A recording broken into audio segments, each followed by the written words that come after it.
Operation Northwoods was a highly controversial and never implemented proposal by the U.S. Department of Defense in 1962. It outlined a series of false flag operations designed to create public support for a U.S. invasion of Cuba by fabricating Cuban aggression.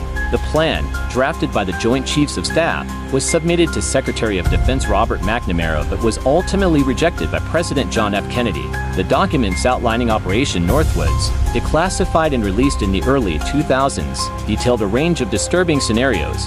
These included staging terrorist attacks on American soil and blaming them on Cuba. Specific proposals included simulated attacks on U.S. military bases. The plan suggested staging mock attacks on the U.S. naval base at Guantanamo Bay, Cuba, and other American military installations, making it appear as though Cuba was the aggressor. Hijacking and downing civilian aircraft. A particularly chilling proposal involved hijacking U.S. civilian airplanes and either shooting them down or allowing them to disappear, then falsely attributing these acts to Cuba. Sinking a U.S. naval vessel. The documents discuss sinking a U.S. Navy ship in a manner that would convincingly implicate Cuba, providing a casus belli for war, terrorism in U.S. cities. Perhaps the most shocking aspect of the plan was the suggestion of orchestrating acts of terrorism within the United States, including bombings and other violent incidents, and then framing Cuba for these attacks. One proposal specifically mentioned instigating a communist Cuban terror campaign in the Miami area. Manufacturing evidence. The plan also included creating fabricated evidence of Cuban aggression, such as forged documents and manipulated radio transmissions.